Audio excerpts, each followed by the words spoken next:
और इसी बीच रुक करेंगे इस वक्त की बड़ी खबर की ओर राजधानी रायपुर से, जहां कोरोना का संक्रमण लगातार बढ़ता ही जा रहा है। बड़ी खबर आपको बता रहे हैं रायपुर से, जहां आज 1059 संक्रमित मरीज रायपुर में मिले हैं। बता दें कि प्रदेश में 1059 मरीज पाए गए हैं। रायपुर में 343 पॉजिटिव केस सामने आए हैं, वहीं बिलासपुर में 159 और रायगढ़ में 141 केस सामने आए हैं। तो बड़ी खबर आपको रायपुर से बता रहे हैं। और इसी खबर पर ज्यादा जानकारी के लिए हमारे साथ state head R K. Gandhi ji जुड़ गए हैं। आर.के. गांधी जी, प्रदेश में लगातार कोरोना का संक्रमण बढ़ता जा रहा है, ऐसे में 1059 मामले, किस तरीके से इस पूरे मामले की आगे देखा जाए, सरकार क्या व्यवस्था करे, क्योंकि लगातार देश में कोरोना बढ़ रहा है, प्रदेश में ब्लास्ट कोरोना का माना जा सकता है। 705 सैंपलों की जांच हुई है जी। और प्रदेश की जो औसत पॉजिटिव दर है वो 2.97% के आसपास है। वैसे में जो 4 जनवरी की स्थिति है उसमें प्रदेश की पॉजिटिव दर 2.97% के साथ में अगर देखा जाए तो 35,705 सैंपलों की जांच जो की गई है उसमें 1059 मामले यहाँ पे निकल के सामने आए हैं। और अस्पताल से अगर डिस्चार्ज की बात की जाए तो 9 लोग ही आज डिस्चार्ज हो पाए। आज कोरोना से 3 लोगों की मौत भी हुई है। तो कहीं ना कहीं जो स्थिति है वो चिंताजनक यहाँ बनी हुई है। जो बड़े शहर है छत्तीसगढ़ के, उसमें अगर देखा जाए तो रायपुर में सबसे अधिक, जो कल जिस तरह से 600-650 के आसपास जो आंकड़े निकल के सामने आए थे वो बढ़ते हुए 1059 आ गए और सिर्फ रायपुर में 343 मामले निकल के सामने आए हैं। बिलासपुर में 159 मामले निकल के सामने हैं। रायगढ़ में 141 मामले निकल के सामने आए। दुर्ग में 89 मामले निकल के सामने हैं। तो जो बड़े शहर हैं वहां पे लगातार तेजी के साथ में कोरोना पैर पसारता नजर आ रहा है। प्रशासन ने भले ही अपनी तरफ से तैयारियां कर रखी है, लेकिन अगर देखा जाए तो छत्तीसगढ़ में जो कोरोना की स्थिति है वो चिंताजनक है।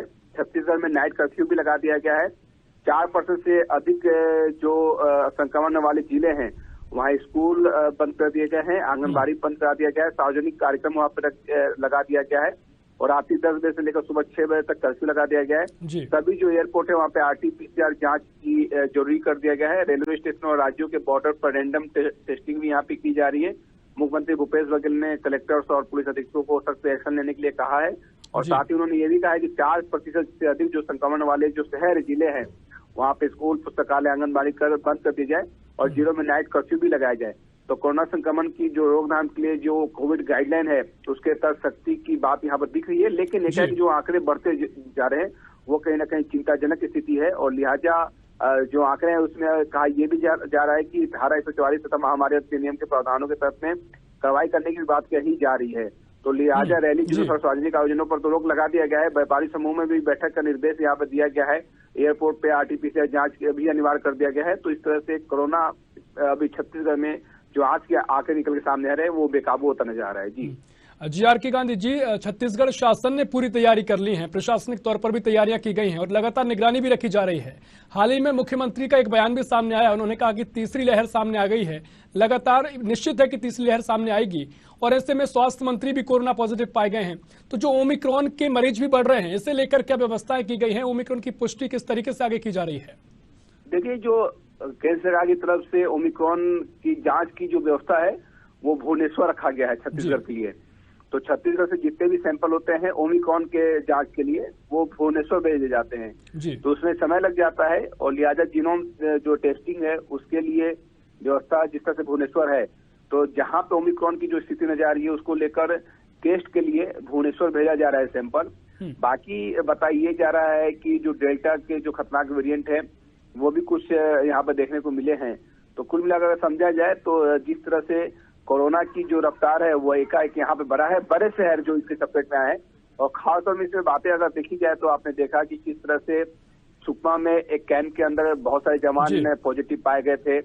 स्कूल में बच्चे यहाँ पे पॉजिटिव पाए जा रहे हैं और जो छत्तीसगढ़ के बड़े शहर हैं वहाँ पे एक के बाद एक मामले बढ़ते नजर आ रहे हैं।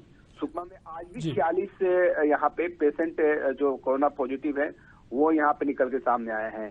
तो कैंप में जो जवान बाहर से आए थे और जिनकी टेस्टिंग की गई थी, तो इसको लेकर भी अभी चिंताजनक यहाँ पे स्थिति बनी हुई है। और कोरिया के 2 स्कूल में 55 बच्चे, 3 टीचर, राजनांदगांव में 14 डॉक्टर संक्रमित पाए गए हैं और सिंहदेव को जिस तरह से आपने कहा भी कि ओमिक्रॉन की आशंका है और जिसके लिए टेस्टिंग के लिए भुवनेश्वर भेजा भी गया है। तो कुल में अगर समझा जाए तो यहाँ पे एक तरह से अगर देखा जाए नाइट कर्फ्यू तो भले ही लगा दिया गया है कि जगहों जी। पे कलेक्टर ने हेल्थ डिपार्टमेंट के साथ इमरजेंसी मीटिंग भी की है। आईएमए ने स्कूल और आंगनबाड़ी केंद्र बंद करने को भी पहले ही कहा था। तो जी। इस बीच में लगातार जिस तरह से जी, आंकड़े बढ़ बिल्कुल। रहे हैं उससे निश्चित तौर पे समझा जा सकता है कि जी। छत्तीसगढ़ में स्थिति अब चिंताजनक होती नजर आ रही है। और साथ में मैंने आपको बता दूं कांकेर में भी कोरोना की चपेट में 5 जवान आए थे एसएसबी कैंप में भी।